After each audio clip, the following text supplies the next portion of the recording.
Vampire और चेडिप part 1। मुझे आज भी याद नहीं कि कोई रात उतनी गहरी और काली रही होगी जितनी वो रात, जब एक आदमी पसीने से तरबतर हाथ में पिस्तौल लिए अपनी जान बचाने के लिए जंगल के बाहर आसमान के काले साए के नीचे घनघोर जंगल में भागे जा रहा था, क्योंकि एक खूंखार आदमखोर बाघ उसकी जान के पीछे पड़ा था। बाघ से बचने के लिए उसने कई गोलियां भी चलाई, पर बाघ की फुर्ती के आगे उसके सारे निशाने नाकाम रहे। इसलिए वो जी जान लगाकर बस भागे जा रहा था। काफी देर तक दौड़ने के बाद आखिरकार उसे अपने सामने बचने का एक रास्ता दिखा, एक पुरानी हवेली। वो हवेली की चौखट पर पहुंचने को हुआ ही था कि आखिरी वक्त पर बाघ ने लपक कर उसकी गर्दन दबोच ली और उसे घसीटते हुए हवेली से दूर ले गया।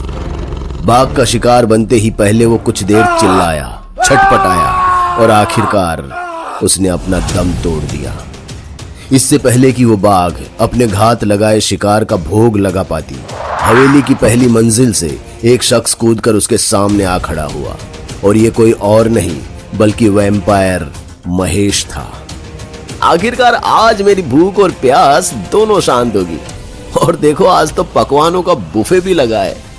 ये कहकर महेश उस बाघ पर टूट पड़ा और अपने खंजर से तेज नाखूनों से उसके गले को खरोच दिया।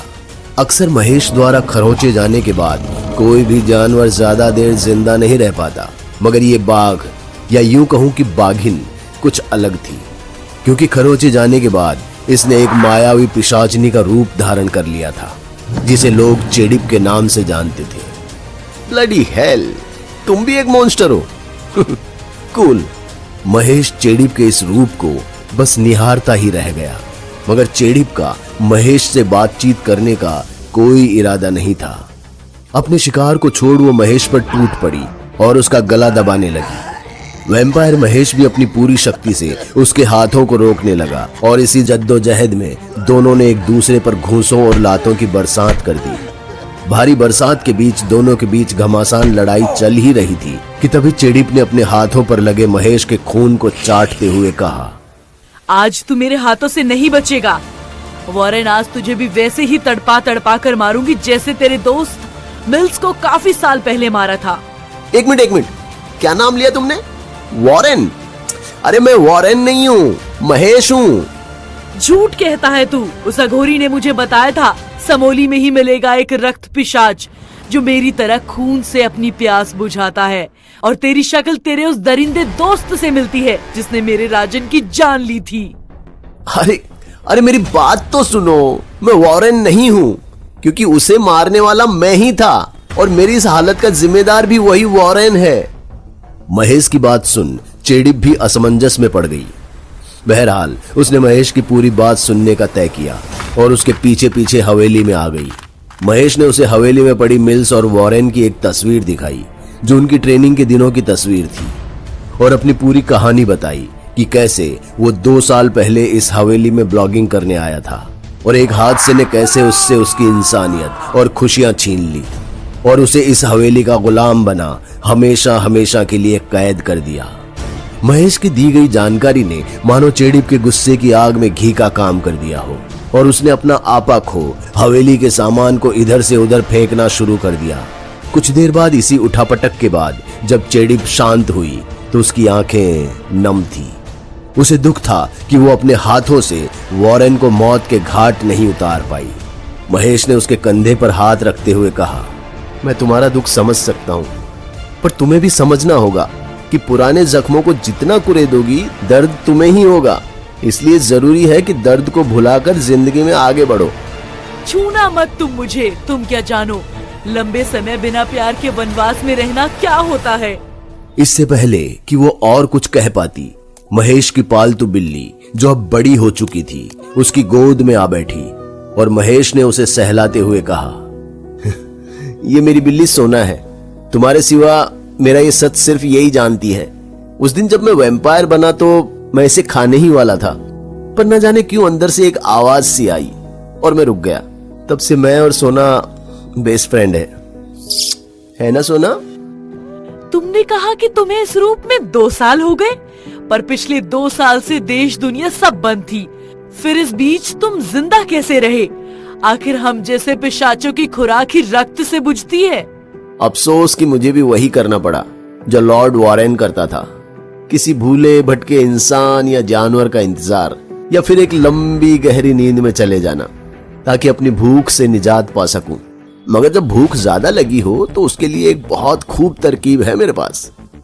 महेश अपनी बात समझा ही रहा था कि एकदम से पास के कमरे में किसी के बड़बड़ाने की आवाज सुनाई दी। महेश भागकर जब कमरे में पहुंचा तो वॉकी टॉकी पर उसे एक सीक्रेट मैसेज सुनाई दिया। महेश ने पास रखे एक कागज पर कुछ लिखना शुरू किया और मैसेज के समाप्त होते ही अपनी घड़ी में समय देखने लगा। क्या हुआ महेश? तुम काफी गहरी सोच में लग रहे हो। और ये कैसा यंत्र है? इसे वॉकी टॉकी कहते हैं। इसकी मदद से मैंने कई शिकारों को दबोचा है। फिलहाल इस पर एक सीक्रेट मैसेज, मेरा मतलब हाँ, गुप्त संदेश मिला है। मैं समझाता हूँ। महेश ने चेडिप को अपने साथ बिठा एक नक्शे की मदद से समझाना शुरू किया। दरअसल महेश के पास जो वॉकी टॉकी था उसकी फ्रीक्वेंसी अक्सर एक अनजान नेटवर्क से कनेक्ट हो जाती थी, जो कि इस गहरे जंगल के अंदर रहने वाले नक्सलवादी समूह की थी। महेश को कुछ महीने जरूर लगे, पर अब वो नक्सलियों की फ्रीक्वेंसी और उनके गुप्त संदेशों को बहुत अच्छी तरह समझ पाता था। महेश ने कागज पर लिखी जानकारी को समझाना प्रारंभ किया। वॉरेन हवेली से ठीक 6 किलोमीटर दूर एक पहाड़ी है जिसकी गुफा में नक्सलियों का खुफिया अड्डा है, जहां अक्सर तस्करी से लाए गए हथियार बड़े काफिलों के साथ आते हैं। बड़े काफिले का मतलब महेश के लिए दावत, लेकिन इस दावत का समय सिर्फ सुबह तक ही सीमित था, क्योंकि सूर्य की किरणें वैम्पायर के लिए मौत का फरमान लाती है। पूर्णिमा की रात में उल्लू और अन्य जानवरों की आवाजों के बीच चेडिप और महेश एक गुलमोहर के पेड़ पर चढ़ काफिले का इंतजार करने लगे। महेश, जो कि अपने हाथ पर एक केंचुए को रेंगता देख डर पड़ा और चेडिप का हाथ पकड़कर चिल्ला उठा, मम्मी मम्मी, इसको मेरे हाथ से हटाओ प्लीज। एक नर पिशाच होकर इस जरा से केचुए से डर गए? चेडिप, जिसने अपने अंदर की रेशमा को काफी समय बाद महसूस किया था, मुस्कुराते हुए महेश के हाथ से केंचुए को उठाकर फेंक देती है। चेडिप को खिलखिलाते हुए देख महेश के चेहरे पर भी एक लंबी मुस्कान आ गई और दोनों एक दूसरे को गहराई और प्रेम भरी भावना से देखने लगे। दोनों करीब आने को हुए ही थे कि अचानक ट्रक की आवाज ने दोनों के बीच बनते प्यार के लम्हे को तोड़ सा दिया। जंगल के गहरे अंधेरे में एक कच्ची सड़क पर दो भारी भरकम ट्रक्स बहुत तेजी से बढ़े चले आ रहे थे। ये इन नक्सलवादियों का काफिला है। अक्सर 3 ट्रक्स होते हैं, पर आज सिर्फ 2 है। खैर, ज्यादा सोचने की जरूरत नहीं, हम वही करेंगे जो पहले से करते आए हैं। तुम करते आए हो और आज भी करोगे तुम। एक ट्रक में 6 शिकार। हम सबसे पीछे वाले ट्रक पर कूदेंगे और उसके टायर को पंचर कर देंगे। ट्रक के रुकते ही सब बाहर आ जाएंगे और फिर जंगल के अंधेरे का फायदा उठाकर हम एक एक को चुन चुन कर। महेश ने अपनी बात अभी पूरी की भी नहीं थी कि चेडिप छलांग लगाकर ट्रक पर कूद गई और महेश के प्लान के विपरीत सीधा ट्रक के ड्राइवर को बाहर उठाकर फेंक दिया, जिससे ट्रक बेकाबू हो पास के पेड़ों से जा टकराया और देखते ही देखते दोनों ट्रक रुक गए और नक्सलवादी अपनी बंदूकों के साथ उनके सामने आ खड़े हुए और चेडिप पर गोलियों की बौछार कर दी। यार, ये लड़कियां कभी सुनती क्यों नहीं है?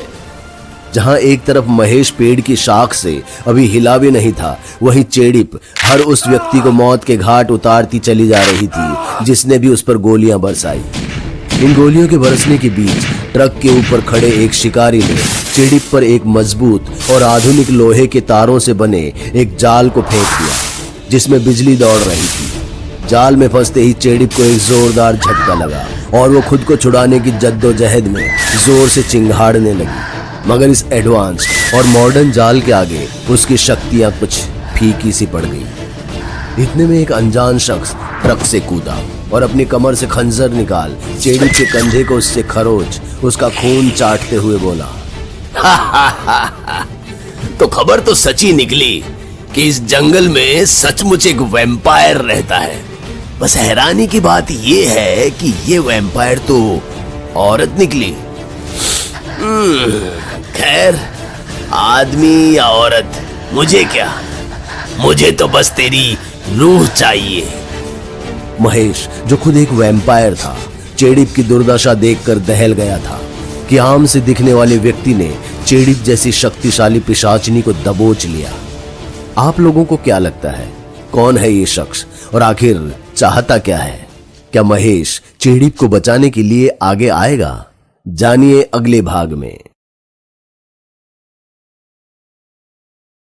दोस्तों, अगर आपको हमारी कहानी अच्छी लगी हो तो लाइक, कमेंट और शेयर जरूर करें। साथ ही रेगुलर अपडेट के लिए चैनल को सब्सक्राइब करें। और अगर आपके पास भी कोई